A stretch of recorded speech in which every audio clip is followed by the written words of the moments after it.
श्री राम की महिमा से तो पूरा संसार परिचित है, परंतु हर महागाथा का एक दूसरा पहलू भी होता है।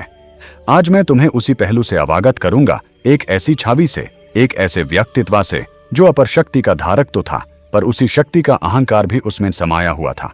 सगर के उस पार सोने की लंका में महर्षि विश्रावा और माता कैकेसी के घर जन्म हुआ एक अद्भुत शिशु का। स्वामी,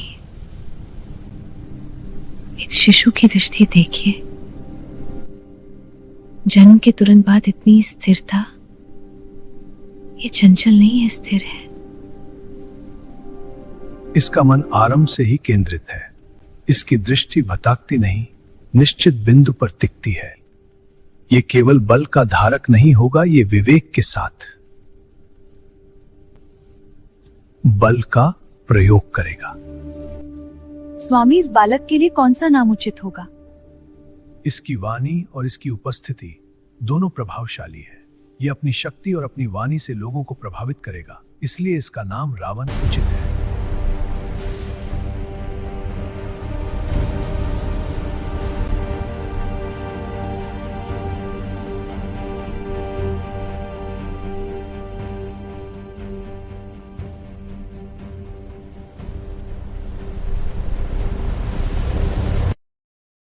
रावण, रुको, भोजन कर लो।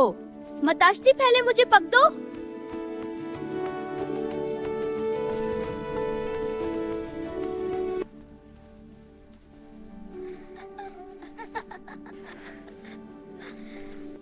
तुम कितने भड़ूर हो, रवान गिरने पर भी रोए नहीं।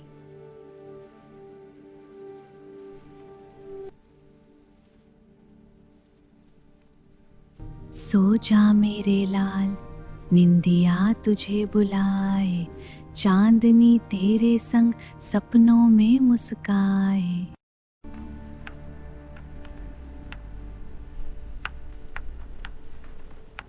रावण, बस देखते ही रहेगा क्या? हाँ, खेल।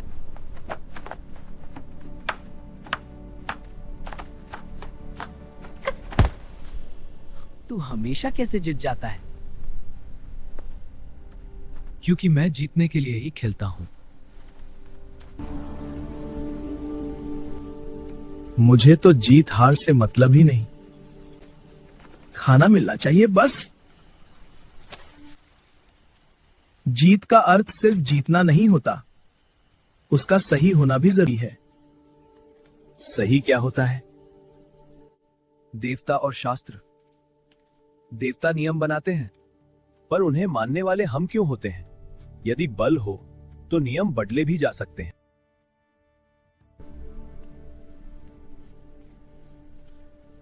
अब समय आ गया है कि तुम अपना ज्ञान बढ़ाओ।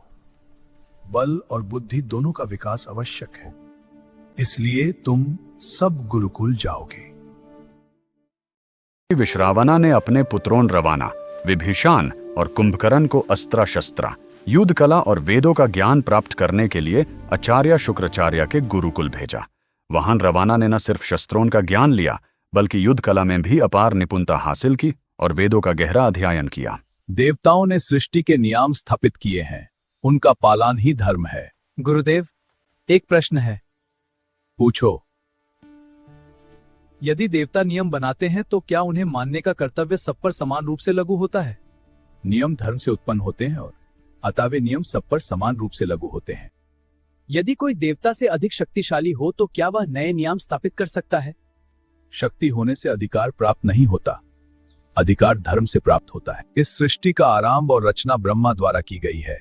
जो कठिन तपस्या से ब्रह्मा को प्रसन्न कर लेते हैं, उन्हें वे वर प्रदान करते हैं। वरदान यानी सीमाओं के परे जाने का मार्ग। कौशल सीमित है, पर वरदान सीमा तोड़ देता है। यदि जीत ही लक्ष्य होता तो यह सब पर्याप्त था, पर मुझे केवल जीत नहीं चाहिए, अधिकार चाहिए। जहां नियम बने और मैं उन्हें बदल सकूं। इसके लिए मुझे उस स्रोत तक जाना होगा, ब्रह्मा। ओम ब्रह्मणे नमः। ओम ब्रह्मणे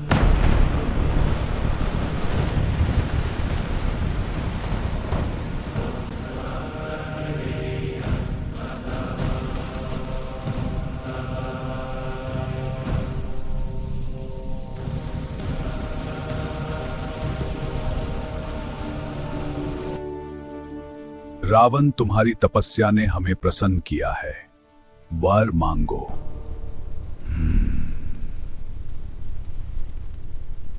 मुझे अमरत्व प्रदान किया जाए। ये संभव नहीं।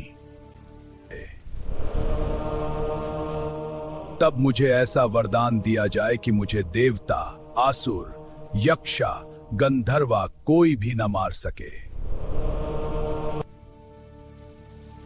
तथास्तु।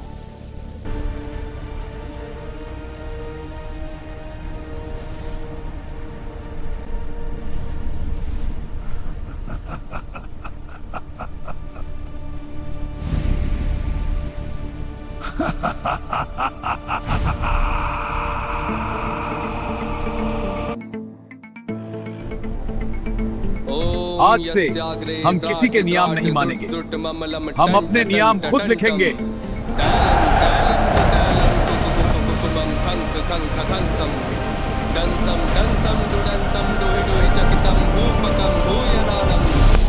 अब समय आ गया है स्वर्ग पर अधिकार स्थापित करने का।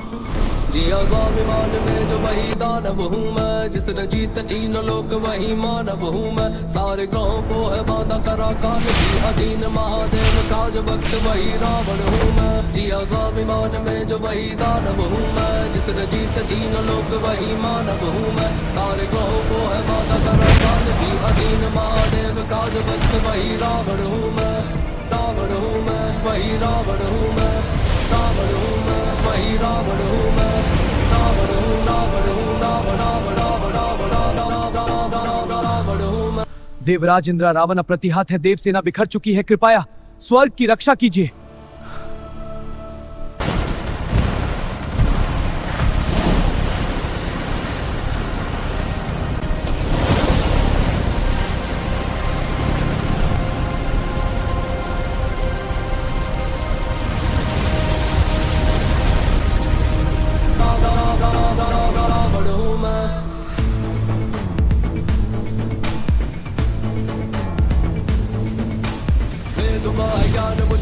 महादेव का सामने न टिकता मेरे स्वर्ग का कोई देवता। मैं ही सर्वश्रेष्ठ और मैं ही परम ज्ञानी हूँ, इतनी योग्यता है तभी थोड़ा अभिमानी हूँ।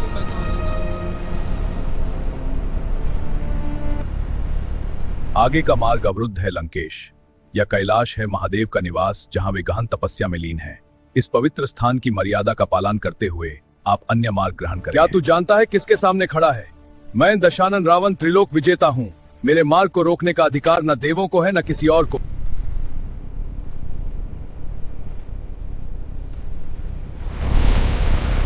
शिवाय ओम नमः शिवाय, हर हर भोले नमः शिवाय। ओम नमः शिवाय, ओम नमः शिवाय, हर हर भोले नमः शिवाय।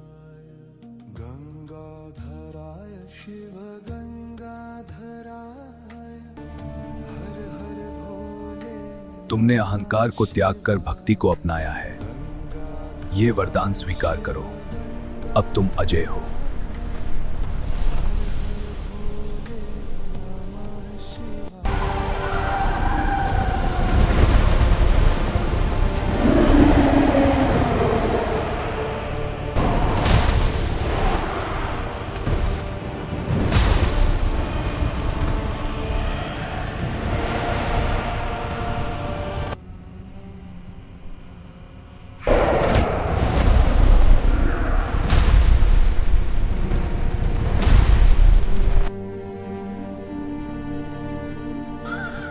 प्रभु हमारी रक्षा कीजिए।